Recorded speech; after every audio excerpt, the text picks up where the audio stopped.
ദുരന്തമുണ്ടായി 19-ാം നാളാണ്. അതിജീവിച്ച വീടുകൾ, കെട്ടിടങ്ങൾ, വ്യാപാര സ്ഥാപനങ്ങളൊക്കെ വളരെ കുറച്ചാണ് ചൂരൽമലയിൽ. ബാക്കിയായ കടകളിലേക്ക് വ്യാപാരികൾ വരികയാണ്, വൃത്തിയാക്കുകയാണ്. ഇതിപ്പോഴും അഷ്റഫ് കയുടെ കടയാണ്. ഇവിടെ നമ്മുടെ ബെയിൽപ്പാലത്തിന് തൊട്ടടുത്ത് തന്നെയായുള്ള കടയാണ്. സൂപ്പർ മാർക്കറ്റായിരുന്നു. കട്ടച്ചളി അടിഞ്ഞുകൂടി നിൽക്കുന്നതായി കാണാം. സവോള, അതുപോലെ ഇതിലൊക്കെ മുള പൊങ്ങിയിട്ടുണ്ട്. വലിയ നാശനഷ്ടം തന്നെയാണ് സംഭവിച്ചിട്ടുള്ളത്. അഷ്റഫ് ക നമ്മോടൊപ്പം ഉണ്ട്. അദ്ദേഹത്തിൻ്റെ വീട് വില്ലേജ് ഓഫീസിനടുത്താണ്. വീടും നശിച്ചു, കടയും നശിച്ച സ്ഥിതിയാണ്. എന്താ ഇപ്പോൾ ചെയ്യാൻ പോവുക? ഈ ഗ്രാമത്തിൻ്റെ ഒരു കട എന്നുള്ള നിലയ്ക്ക് നമ്മൾ ഈ കടേൻ്റെ അകത്ത് ഒരു A to Z സാധനങ്ങൾ ഞാൻ സെറ്റ് ചെയ്തിട്ടുണ്ട്. കാരണം നമ്മൾ എന്ത് ചോദിച്ചാലും കൊടുക്കാൻ തക്ക രീതിയിൽ. അതാണ് നിങ്ങൾക്ക് കണ്ടറിയാം. അവിടെയൊക്കെ അത്രയധികം സാധനങ്ങൾ നശിച്ചു കിടക്കുക. ഒരു 10-20 ലക്ഷം രൂപയുടെ സാധനങ്ങൾ സ്റ്റോക്ക് പോയി.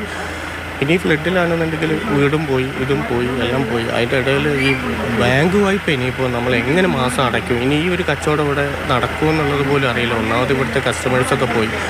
ഇനി ഗ്രാമത്തിലായതുകൊണ്ട് തന്നെ ഒരുപാട് ആളുകളായിട്ട് ബന്ധമുള്ളത്, കുറേ കടം കൊടുത്തിട്ട് ക്രെഡിറ്റ് കിട്ടാനുള്ളതും എല്ലാം ലോസായി. ഇപ്പോൾ നമുക്ക് ബാങ്കിൽ തന്നെ 10-35 ലക്ഷം രൂപ വായ്പ. 35 ലക്ഷം രൂപ ലോണുണ്ടോ? വായ്പ ഉണ്ട്. അതൊക്കെ ഇനി തിരിച്ചടയ്ക്കാൻ കഴിയുമെന്ന് അറിയുന്നില്ല.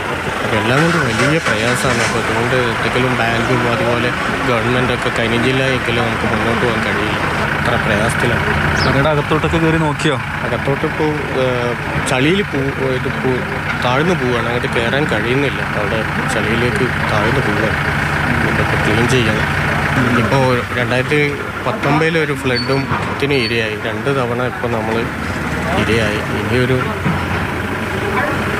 3ാമത്തെ ഒരു പരീക്ഷണത്തിന് ഈ ഒരു ഇതിൽ ജീവൻ തലനാരി ഇഴയ്ക്ക് കിട്ടിയതാണ്. ഞാൻ ഇതിൻ്റെ മുകളിലായിരുന്നു കിടന്നിരുന്നത്, ഈ കടയുടെ മുകളിൽ. ഈ അപകടം നടക്കുന്ന ഇവിടെ ഉണ്ടായിരുന്നോ? ഈ കടയുടെ മുകളിലായിരുന്നു. കാരണം പുതിയ വില്ലേജിൻ്റെ ഭാഗത്ത് സാധാരണ പുഴയോരായതുകൊണ്ട് വെള്ളം ഉയരാൻ സാധ്യതയുണ്ട് എന്ന് മനസ്സിലാക്കിയിട്ട് അന്ന് രാത്രി, ഈ ഫ്ലഡ് നടക്കുന്ന അന്ന് രാത്രി, ഉരുൾപൊട്ടലിൻ്റെ അന്ന് കടയുടെ മുകളിലാണ് കിടന്നിരുന്നത്. പാലം പൊളിഞ്ഞു വരുന്നത് അന്ന് ദൃക്സാക്ഷിയാണ്, അന്ന് കാണുകയാണ്. പാലത്തിൻ്റെ മുകളിലൂടെ മരവും ചളിയെല്ലാം കയറി വരുന്നത്. അപ്പം ജീവൻ, ഈ ഒരു ബിൽഡിങ്ങിന് എന്തെങ്കിലും സംഭവിച്ചിരുന്നുവെങ്കിൽ ഇന്ന് ഞങ്ങളും ഈ വെള്ളത്തിൽ പോയിട്ടുണ്ടാവുമായിരുന്നു. വീട്ടിലുള്ള ബാക്കിയുള്ളവരൊക്കെയോ? ബാക്കിയുള്ളവരൊക്കെ സേഫ് തന്നെയാണ്. ഞാനും ഭാര്യയും മോനുമായിരുന്നു അന്ന് ഇവിടെ ഉണ്ടായിരുന്നത്.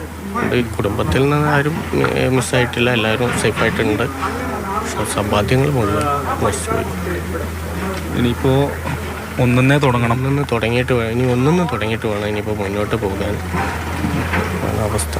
എന്നാലും ഈ അഷ്റഫ് ക യഥാർത്ഥത്തിൽ ഈ നാടിൻ്റെ ഒരു പ്രതീകമാണ്. അദ്ദേഹത്തിൻ്റെ കട പൂർണ്ണമായും തന്നെ നശിച്ചു. വീട് പറഞ്ഞതുപോലെ ഈ വില്ലേജ് ഓഫീസിൻ്റെ പരിസരത്തായിരുന്നു. വീട് നശിച്ചു. വലിയ നാശനഷ്ടമാണ് ഉണ്ടായിട്ടുള്ളത്. ബാങ്ക് വായ്പയ്ക്കുണ്ട്. അപ്പോൾ അത് എഴുതി തള്ളുന്നതിന്, അല്ലെങ്കിൽ അവർക്ക് സഹായകരമാകുന്ന നടപടികൾ സർക്കാരിൻ്റെ ഭാഗത്തു നിന്നും ഉണ്ടാകണം എന്ന് തന്നെയാണ് ആവശ്യപ്പെടാനുള്ളത്. മനോജ് പൈനൂരിനൊപ്പം രാഹുൽ KV, മാതൃഭൂമി ന്യൂസ്.